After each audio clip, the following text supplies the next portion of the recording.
black business success. But in order to get the civil rights laws to apply to blacks, we had to present ourselves as victims of racism.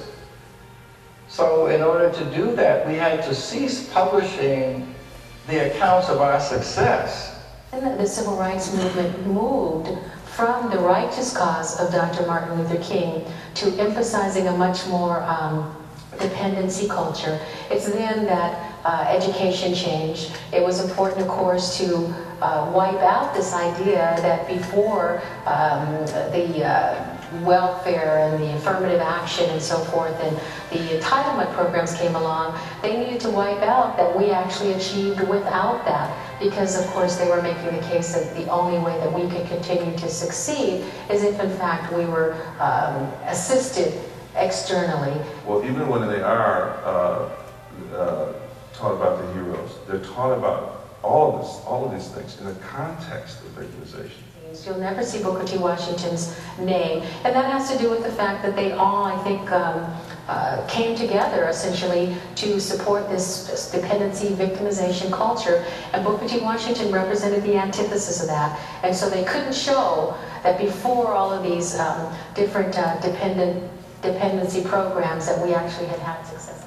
Of the 23 African Americans elected to the federal Congress, 13 had been slaves. Now, here's what really is fascinating with that.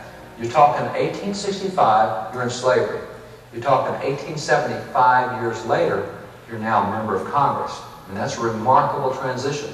But let me make it even more remarkable.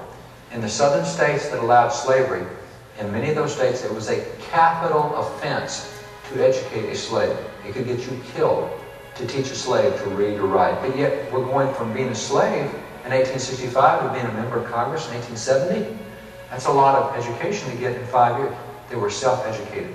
Now, how much education can you get in 5 years? You want to know?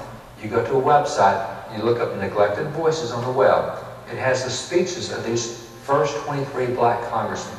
These are speeches given on the floor of Congress by these guys who have been self-educated. So your first class of black congressmen to come to Congress, 1871 and 72, all 7 were Republicans. And it turns out that the first 23 African Americans elected to Congress were all Republicans. And of those 23, they are a remarkable class. Even in high school and in junior high school, what I found is that the period from when African Americans were slaves to the civil rights movement, almost a gap of 100 years, that period is kind of just walked over as if African Americans are even a part of that history. The first African American elected Congress as a Democrat was not until 1935. And again, it was out of the state of Illinois, a free state. It had always been free. But you did not have a Southern black elected as a Democrat until 1973. Came out of my state of Texas, Barbara Jordan. Came out of Georgia, Andrew Young. But to get Barbara Jordan out of my state of Texas, it took the U.S. Supreme Court intervening and ruling that the Democrats in the state of Texas had to redraw their lines so that a black could be elected in the state of Texas. It was not a problem with the Republicans. That's why the first 23 African Americans were Republicans, wide open, easy to get elected that way. It had been difficult for African Americans to be elected as Democrats. And that's part of the history back there that a lot of times folks don't understand. And what you had during those days, you even had at the polling booth, you had a white Democrat sitting in the polling booth with a shotgun, a rifle, saying to the black man, "Nigga, you better vote Democrat today, or you're gonna die, and your family's gonna die."